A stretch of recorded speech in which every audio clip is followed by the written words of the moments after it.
Olá, boa noite a todos. Vamos iniciando a mais um Momento Espírita Brasil. Hoje para falarmos sobre as obsessões, as influenciações espirituais. A questão 459 do Livro dos Espíritos, na questão 459 do Livro dos Espíritos, Kardec pergunta aos espíritos superiores se os espíritos influem na nossa vida. E os espíritos respondem que sim, e que via de regra são eles que nos dirigem. O que significa exatamente essa afirmação da espiritualidade superior? Bem, significa que todos nós, por vivermos em sociedade, né, daí a lei de sociedade que o Espiritismo nos ensina, né, o ser humano é um ser gregário, o ser humano ele naturalmente ele tem a necessidade de viver em grupos, né? A sua aprendizagem, o seu processo evolutivo se dá através das interações sociais.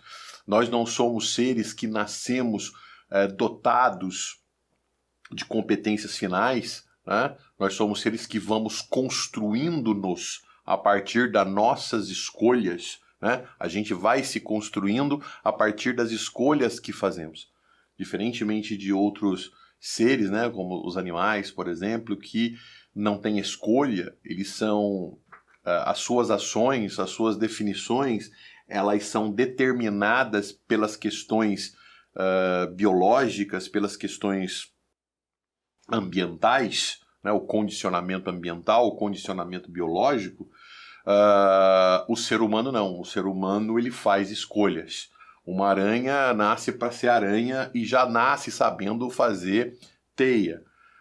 Uma abelha, ela já nasce biologicamente determinada para ser abelha. Ou ela nasce para ser abelha rainha, né? Ou ela nasce biologicamente determinada para ser soldado, ou ela nasce biologicamente para ser operária.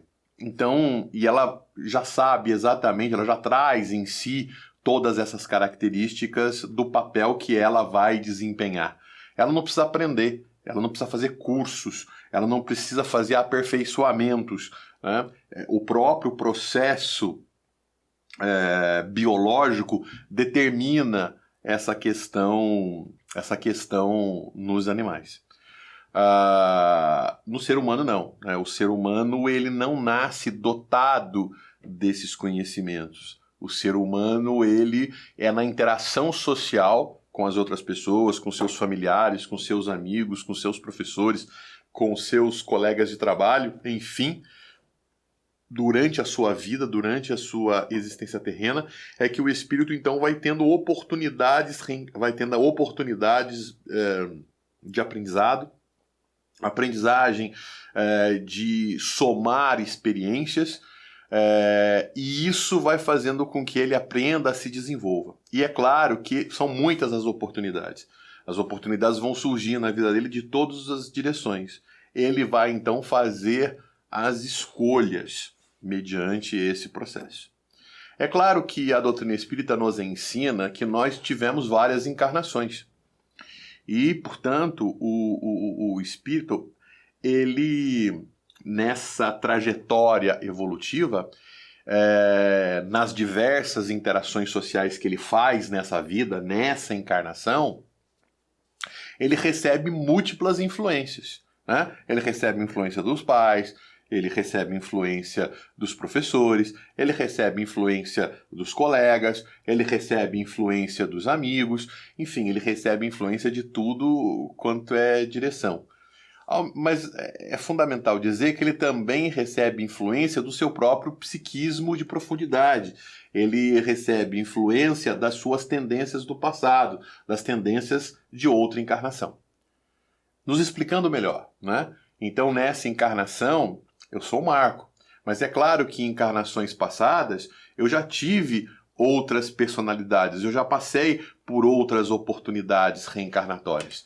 E as minhas personalidades passadas, elas não morreram, elas desencarnaram. E aonde que elas estão? Elas estão dentro de mim, elas estão no meu psiquismo, elas fazem parte da minha estrutura espiritual. Apesar de eu não lembrar, né? Eu não conseguir lembrar dessas circunstâncias reencarnatórias das vidas passadas, das vidas anteriores, elas existiram, né? E elas influenciam. Então, eu tenho determinadas tendências, determinadas facilidades ou dificuldades, determinadas vocações, determinadas características que me fazem, que me dão algum talento em alguma coisa, mas ao mesmo tempo me oferecem obstáculos em outra, que são frutos das tendências do passado de outras vidas, são conquistas de outras vidas reencarnatórias. Não me lembro exatamente das condições, o organismo físico preparado para essa encarnação, ele não alcança os registros das vidas anteriores, mas o espírito ele tem essas tendências. E são essas tendências também que exercem sobre nós determinadas influências no momento da nossa escolha. Então, quando nós vamos fazer uma escolha, se a nossa vida ela é cheia de escolhas, se a nossa vida ela nos oferece várias oportunidades para que a gente exerça o nosso livre-arbítrio, o que é que define a nossa escolha? Lógico, a nossa vontade. Mas a nossa vontade ela é influenciada por outras pessoas. E como a doutrina espírita nos fala, as influências que recebemos, elas são influências de encarnados e elas também são influências de desencarnados. Os espíritos superiores, os espíritos que são superiores, sejam eles encarnados, sejam eles desencarnados, eles tendem a respeitar o nosso livre-arbítrio. Eles tendem a não ser violentos para conosco. E quando nós estamos falando de violência, nós não estamos falando daquela violência vermelha, daquela violência sanguinária que estampa as páginas dos jornais, né? Que envolve espancamento e tal. Nós estamos falando do princípio básico da violência, que é a falta de respeito para com as pessoas. É quando a gente trata as pessoas como se elas fossem objetos. Então, quando eu não respeito as pessoas, quando eu trato as pessoas como se elas fossem objetos e não sujeitos da ação, sujeitos de vontade, sujeitos de desejo, então eu estou sendo autoritário, eu estou objetificando essa pessoa. Então perceba que esse copo aqui é um objeto, né? E como é um objeto, né? Não é um sujeito de ação, não é um sujeito de vontade, ele não tem desejo, ele não tem livre-arbítrio, ele não tem escolha. Então não é necessário que eu respeite a escolha dele, que eu respeite o livre-arbítrio dele. Se eu não gosto da posição dele aqui, eu tiro ele dessa posição e coloco nessa posição, porque essa é a minha vontade, esse é o meu desejo. Né? E eu sou o sujeito da ação, eu sou o sujeito do desejo, eu sou o sujeito do arbítrio, então eu defino isso. Agora, quando eu me relaciono com uma outra pessoa, eu estou me relacionando com uma pessoa que também é sujeito de ação, que também é sujeito de desejo, que também é sujeito de arbítrio. E, portanto, eu preciso respeitar. Então, eu posso desejar, eu posso querer que a pessoa não fique naquela posição, eu posso querer que a pessoa tome uma outra atitude, eu posso desejar que ela faça uma coisa e não faça outra, mas é um direito que eu tenho, o de desejar, o de querer e o de interagir com ela. Contudo, quando eu percebo que ela não deseja, que ela não quer, a tendência é respeitá-la, ou deveria ser de respeitá-la, né? Porque ela tem livre-arbítrio, porque ela é sujeito de ação. Todas as vezes em que eu não respeito esse movimento do indivíduo, eu estou sendo arbitrário, eu estou sendo desrespeitoso, eu estou sendo violento. É claro que eu posso argumentar, é claro que eu posso discutir, é claro que eu posso, mas se eu percebo uma renitência do indivíduo, o indivíduo não quer, o indivíduo não, então eu devo respeitar isso. Os espíritos superiores respeitam, os espíritos superiores entendem. Eles podem não concordar conosco, eles podem ter opiniões diversas, mas eles nos respeitam, mesmo quando a gente faz algo errado. Lembremos-nos de Jesus, né? Quando Jesus estava pregando, chegou lá o moço rico, né? E ele se achando uma pessoa boa, se achando uma pessoa correta, se achando uma pessoa evoluída, ele disse a Jesus, olha, eu faço bem, eu cumpro os mandamentos de Moisés, durante toda a minha vida eu tenho feito isso. O que falta para eu ser perfeito? E Jesus diz a ele, olha, para você ser perfeito, dá tudo o que você tem e me segue.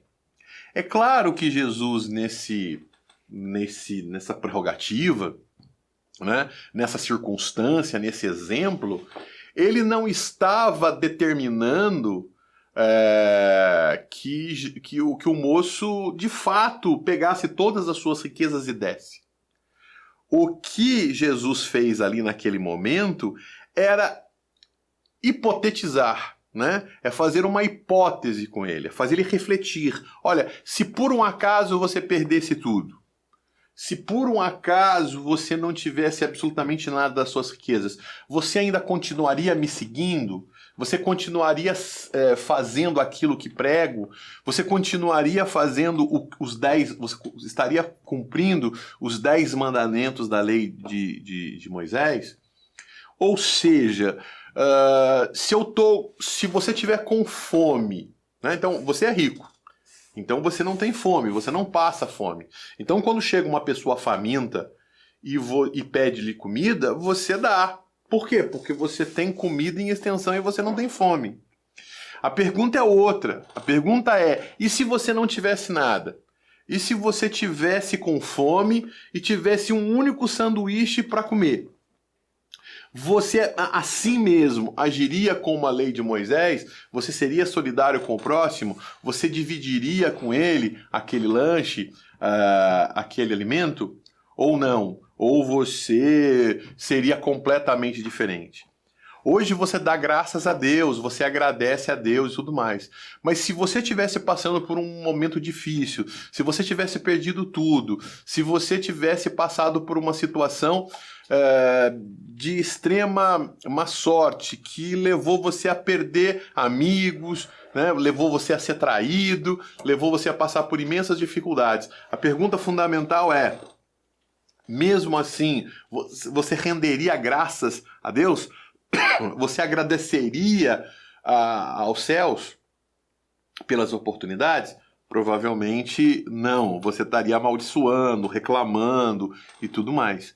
Então, na verdade, o moço entendeu. O moço percebeu, então, que ele era bom se a situação tivesse boa. Então ele não era perfeito, porque se a situação tivesse difícil, ele não conseguiria ter aquelas virtudes. Então aquelas virtudes que ele tinha não eram deles de fato, era apenas uma situação condicional. Ou seja, se ele tivesse tudo, ele conseguiria ser bom. Se ele tivesse bem, ele conseguiria fazer o bem. Mas se ele tivesse com dificuldades e limitações, ele não conseguiria fazer esse exercício do bem. Então ele sai triste, ele não consegue e ele não quer se comprometer com um processo de mudança. Ele percebe que não é perfeito, se entristece com a sua imperfeição, mas ele não se dispõe a buscar essa perfeição e não o segue, não segue Jesus, ele continua o seu caminho. Perceba que Jesus não vai atrás dele, Jesus não insiste com ele, Jesus respeita o momento dele, entende que não é o momento, entende que não é o exercício, que ele não é o exercício da vontade dele, ele ainda não está preparado, ele não está amadurecido para aquela situação. Então Jesus respeita o livre-arbítrio daquele homem e respeita o nosso livre-arbítrio. Vejamos na passagem dele com Judas, quando Judas vai traí-lo. Judas está decidido que vai traí-lo, mas quando está diante de Jesus, ele balança. E Jesus diz para ele, faz o que você tem que fazer. Então Jesus não pede para ele não fazer. Jesus diz, olha, faz o que você quer fazer, faz o que você acha que precisa fazer. Perceba que Jesus respeita o livre-arbítrio do outro, ele não constrange, ele não busca constranger o outro para que o outro não exerça a sua vontade. Ele pode discordar, ele pode não concordar com o outro, e naturalmente ele não concorda. Entretanto, o fato dele não concordar não significa que ele não vai respeitar os ensinamentos, né, os desejos, as vontades que o indivíduo tem. Tá certo? Então, essa é uma característica dos espíritos superiores. Os espíritos superiores nos orientam, nos aconselham, nos incentivam ao bem, mas se nós insistimos no mal, se nós não agirmos no bem, eles nos respeitam, eles entendem, eles esperam a oportunidade da gente poder se encaminhar. Uma característica dos espíritos inferiores é de não respeitar o outro, é de não respeitar a vontade, não respeitar o desejo, não respeitar o arbítrio das pessoas, né? Por quê? Porque os espíritos inferiores são violentos, tratam as pessoas como se fossem objetos, impõem às pessoas uma vontade. Então a influenciação, ela é um processo natural, né? Então eu estou conversando com vocês aqui e eu estou expondo as minhas ideias, vocês podem expor as ideias de vocês e a gente vai estabelecendo aqui uma discussão e é claro que as minhas ideias influenciam vocês e as ideias de vocês me influenciam e a gente vai fazendo essa troca. E claro, né? Aí vem a questão da argumentação, vem a questão da lógica, vem a questão da capacidade de convencimento. E isso é um processo natural.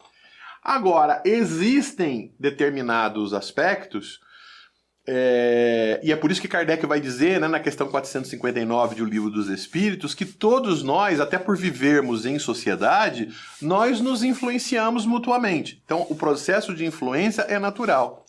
Agora, quando ele diz que, via de regra, são os espíritos que nos dirigem, é por quê? Porque muitas das vezes, como nós somos espíritos de terceira ordem, né, nós somos espíritos que podemos ser facilmente manipulados pela ação de espíritos inferiores, né, que não respeitam a nossa liberdade, não respeitam o nosso livre-arbítrio e impõem a sua vontade sobre a nossa.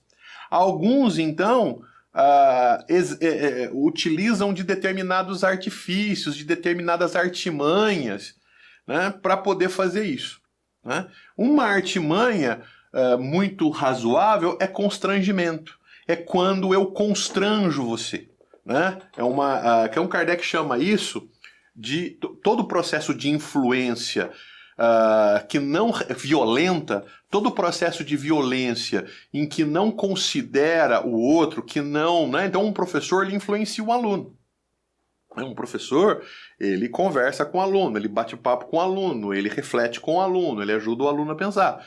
Mas ele não obriga o aluno a ter uma determinada opinião. Ele leva ao conhecimento, ele fala e, obviamente, ele exerce determinados processos de influência, mas ele deve respeitar o aluno. Um artista, quando canta, quando escreve um livro, quando pinta, né, ele está influenciando outras pessoas. Mas isso não significa que ele está impondo que as pessoas, né, ele não está respeitando a outra pessoa. Não significa isso, ele está respeitando. A pessoa pode ter a opinião que tiver, mas é do contato, é do convívio, né? O meu comportamento, as pessoas vendo o meu comportamento se influenciam comigo, né? Ou para fazer como eu, ou para não fazer como eu. Então eu exerço uma influência sobre as pessoas. A minha existência no mundo, né, o fato de eu estar num determinado lugar, eu estou influenciando uma outra pessoa, né? Se você está caminhando na rua 4 horas da manhã, né? Você sabe que você está sozinho, você anda de um jeito. Se você ouve passos, o seu comportamento, o seu pensamento já é interferido por saber que não está sozinho, que está diferente, né? Se você está sozinho ou está entre pessoas próximas, o seu comportamento é um. Se chega uma pessoa diferente no lugar, o seu comportamento já se altera. Então a presença de outra pessoa exerce influência sobre você, mesmo que essa influência não seja violenta.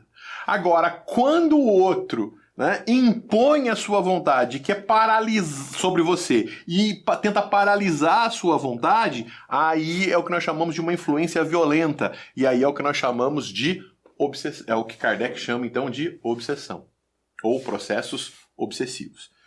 Kardec nos fala que existem 3 estratégias interessantes para o processo obsessivo. E eu queria chamar a atenção para vocês de que esses processos obsessivos eles acontecem tanto do mundo espiritual sobre o mundo físico, como também do mundo físico para o mundo físico.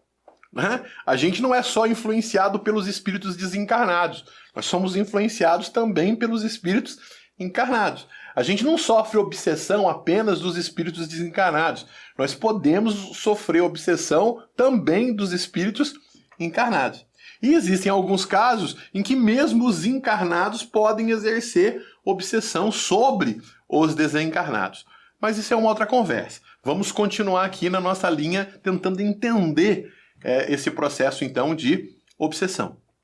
Você tem, então, em linhas gerais, que a obsessão é uma influência violenta. É uma influência que não respeita o livre-arbítrio do outro. Então essa é a definição que a gente pode dizer de obsessão, né? Obsessão é uma influência violenta. O fato de exercer influência não significa violência. Mas se existe uma influência violenta, nós temos um processo obsessivo. Segundo Kardec, existem 3 processos, 3 estratégias que os obsessores, ou seja, que aqueles que impõem a sua vontade sem respeitar a vontade do outro, exercem, né? Adotam para imporem a sua vontade. A obsessão simples. Então, a obsessão simples é uma estratégia em que você consegue o que você quer constrangendo o outro. Ou seja, o outro mantém a sua vontade, mas ele altera, ele não faz o que ele quer porque ele se sente constrangido, ele se sente envergonhado, ele se sente, ele sente dificuldade de exercer a sua vontade. Então ele acaba, né? Então ele acaba se sentindo, né? Ele acaba fazendo o que você quer, não porque ele queira, né? Não porque é a vontade dele. Ele acaba alterando a sua vontade em função da circunstância que você acabou criando para ele, né? Então, vamos admitir aqui uma situação em que alguém chega para você e insiste com você. Então ele fica insistindo, né? Você quer uma coisa, eu chego em você, vamos fazer tal coisa? Ah, não, eu não quero, obrigado. Ah, mas vamos, né? E a pessoa, não, eu não quero, mas vamos. E não quero, nossa, então você não é meu amigo, puxa, eu pensei que você era meu amigo, puxa, eu pensei que você era isso, puxa, eu pensei que você era aquilo. Então você vai criando para a pessoa uma situação em que a pessoa fala, ah, tá bom, vai, eu vou. Mas não porque ela de fato queira, não de fato porque ela acha que aquilo é importante, mas ela acaba fazendo porque ela se sente constrangida a fazer, né? Então ela acaba fazendo, mas não é o exercício dela. Então são processos de insistência.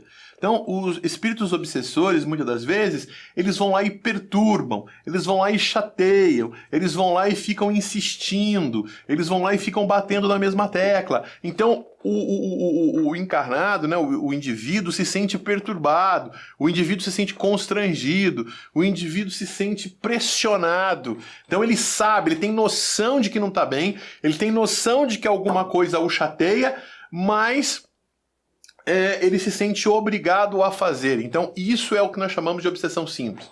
Normalmente, são as obsessões simples que levam as pessoas à casa espírita, né? Levam as pessoas a procurar ajuda. As pessoas se sentem incomodadas, as pessoas se sentem pressionadas, as pessoas se sentem constrangidas, e aí elas vão ao médico, elas vão ao psicólogo, elas vão a determinadas pessoas e percebem que existe algo que, além do médico, além do psicólogo, além de outras questões, existe um outro fator, que é um fator espiritual. E aí elas vão buscar ajuda nos aspectos espirituais, né? Então, a obsessão simples é simples, porque apesar dela ser complexa no sentido de ser difícil, o constrangimento é algo difícil de se livrar, não é algo trivial, não é algo fácil, mas ao mesmo tempo você tem noção de que aquilo está te fazendo mal, você tem noção de que aquilo não é agradável a você e você então busca ajuda. Então Kardec vai, apesar de isso ser chato, apesar de às vezes não ser fácil, não ser simples, você escapar de um processo de constrangimento, você ainda... ela é simples porque você busca ajuda, porque você sabe que alguma coisa está errado e você quer alterar isso. Existe um segundo grau de obsessão, né, que é um grau de obsessão mais complexo, mais difícil na perspectiva de Kardec, que é a fascinação. No caso da fascinação, o obsessor, ele faz com que ele não constrange você. Ele ilude você e faz você acreditar que a sua vontade não é a ideal e que a vontade dele é a ideal. Né? Então é aquele indivíduo Cerca Lourenço, é aquele indivíduo que tem uma linguagem melíflua, né? tem mel na fala, e ele vai, e ele ludibria, ele engana, ele leva você, né? Você está convicto de fazer alguma coisa, e ele, não, mas veja bem, olha aqui e tal, e ele vem e pinta um horizonte diferente para você, e você então se deixa levar pela perspectiva dele, né? Então você... não é que você... veja, isso é diferente de ser convencido. Ser convencido é diferente de ser iludido. Ser convencido é quando a pessoa apresenta argumentos sólidos, lógicos, sustentados em fatos, em base, e você fala, bom... se A igual a B, se B igual a C, então A igual a C. Né? Você tem, aquilo está organizado, estruturado, você foi convencido na forma de argumento, no que diz respeito à lógica, no que diz respeito ao raciocínio. Isso é uma coisa. Agora, quando você é ludibriado, quando você é enganado, quando você é iludido, o indivíduo então mente, o indivíduo então ele cria uma fantasia, né, para te convencer. Ele faz uma fantasia sobre aquela realidade e a gente tende a querer acreditar em fantasias porque as fantasias são mais fáceis. A realidade é a mais dura, a realidade é a mais difícil. Você é levado. Então você vê determinadas propagandas que dizem assim, né? Aprenda sem estudar. Aprenda dormindo. Ouça um programa, um vídeo, um áudio durante o seu sono sobre física quântica e acorde de manhã sabendo tudo sobre física quântica. Não, isso é mentira. Né? Mas as pessoas querem acreditar nisso. E querem acreditar por quê? Porque física quântica é difícil. Para eu aprender física quântica, eu preciso estudar e preciso estudar muito. E aí a gente não quer fazer o esforço, porque a realidade é dura, a realidade exige esforço. A realidade existe, chama para evolução. E, portanto... a evolução chama trabalho, chama esforço, chama dedicação. E como a gente gostaria de fazer caminhos mais fáceis, a gente parece que quer acreditar nesse caminho. Né? Então a gente se deixa levar por essas coisas. Emagreça comendo, coma tudo que você quer, não faça nenhum tipo de dieta, que você vai ficar magrinho se você usar esse cinto, se você tomar esse comprimido, se você fizer isso. Não existe isso. Né? Não existe esse tipo de coisa. Quer dizer, existe uma lei da natureza que chama-se lei do trabalho.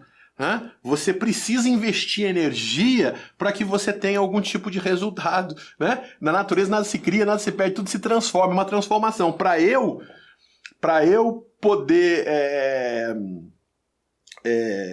conseguir algo, eu preciso fazer um esforço para conseguir aquele algo, né? Ou seja, para eu ter energia, eu preciso fazer investimentos de energia. Eu preciso pegar um tipo de energia e transformar em outro tipo, né? Ou seja, se eu quero energia elétrica, eu preciso de água represada em grande quantidade para que quando eu abra uma comporta, ela gire uma roda gigante lá, e essa roda, né, esse dínamo, se transforma em energia elétrica. Se não tem chuva, se tem períodos de seca, você tem baixos níveis de reservatório de água e você não tem transformação de energia elétrica. Ou seja, para eu ter um tipo de energia, uma forma de energia, eu preciso ter outra forma de energia, eu preciso fazer investimentos.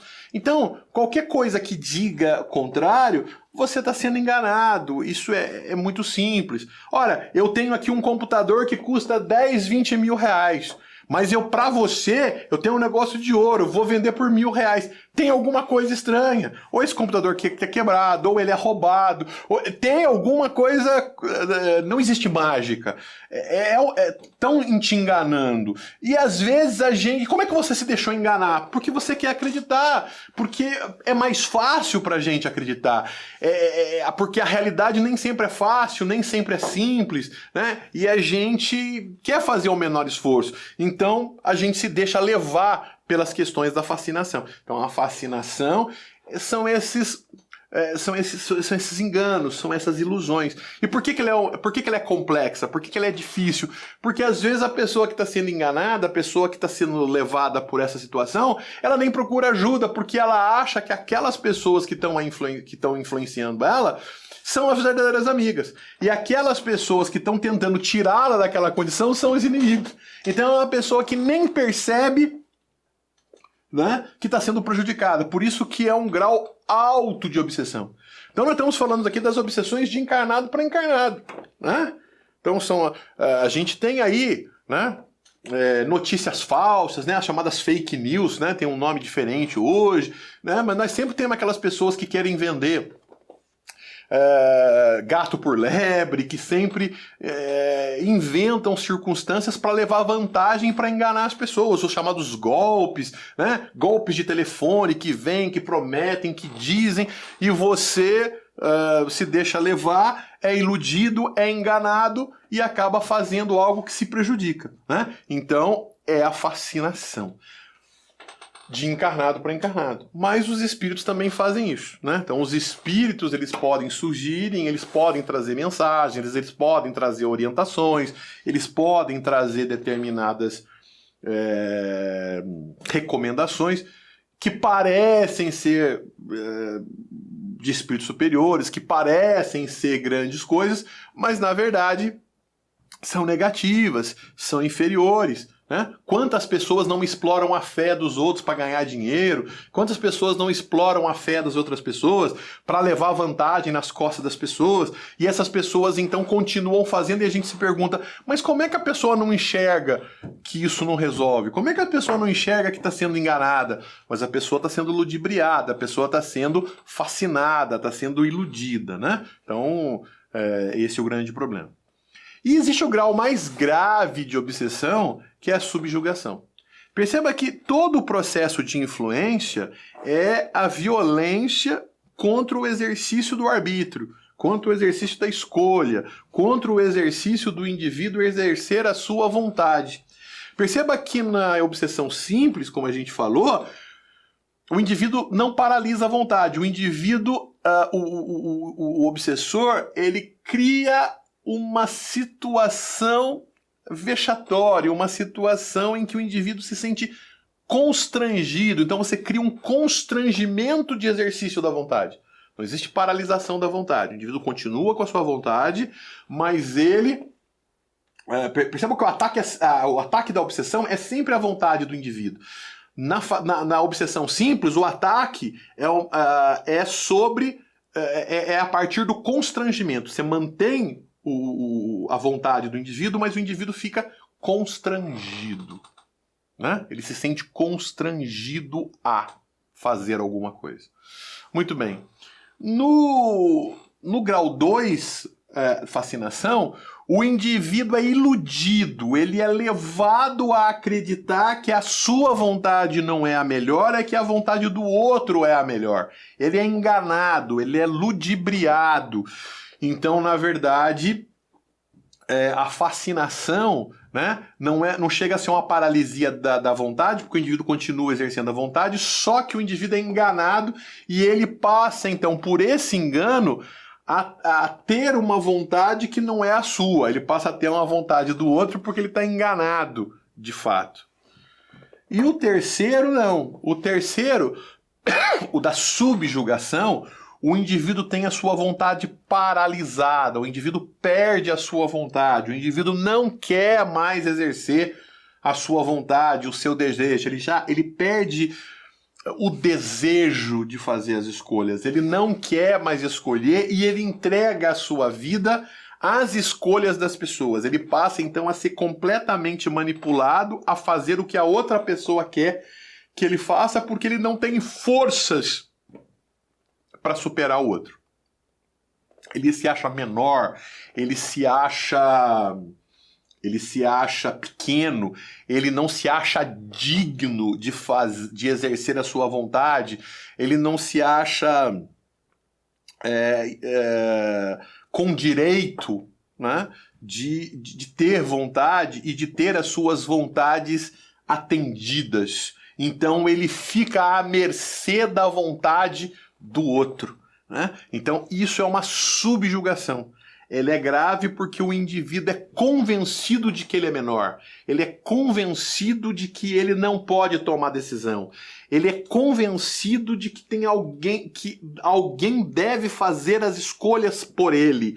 Então ele está sendo subjugado, né? E normalmente a estratégia do obsessor para subjugar alguém é através da culpa, né? Quando a gente aponta a culpa, quando a gente mostra que o indivíduo é culpado, que por conta do exercício da vontade do indivíduo alguma coisa ruim aconteceu, ou coisas ruins acontecem, o indivíduo se sente culpado, e por se sentir culpado, ele fica frágil às manipulações do outro. Ele acha então que o outro tem razão, que o outro está certo, e portanto deixa o outro fazer o que quer, porque eu não posso fazer nada, eu não mereço nada, então deixa tudo para o outro. Então ele é manipulado. Então esses 3 graus de obsessão. E qual é a maneira de você se proteger da obsessão?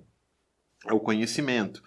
É o estudo, é o desenvolvimento da lógica, é o desenvolvimento do raciocínio. Conhece a verdade e a verdade vos tornará livre, né? Ou seja, você tem que ser um estudioso, você tem que... dogmas, determinações, porque Deus quer, porque Deus diz, porque Deus... Em nome de Deus, em nome de Jesus, calma aí. Né? Por que Jesus diz isso? Mas Jesus diz aquilo. Mas, então, é entender, é compreender. Essa questão dogmática, não, é assim porque é. Não, calma aí, é assim porque é, não. Quer dizer, tem que ter uma explicação, tem que ter um sentido, tem que ter uma lógica, né? Você vai ver Jesus não impondo, Jesus explicando, Jesus considerando, Jesus respeitando a vontade das pessoas, e não impondo a sua questão, respeitando o livre-arbítrio das pessoas, não sendo obsessor, não sendo violento para com as pessoas, permitindo que a gente aprenda, permitindo que a gente entenda, não é isso? Então, ou seja... A questão fundamental, portanto, é que a gente precisa aprender, estudar. E quando os processos obsessivos se instalam, o tratamento é um elemento importante. Então, procurar a casa espírita para se tratar.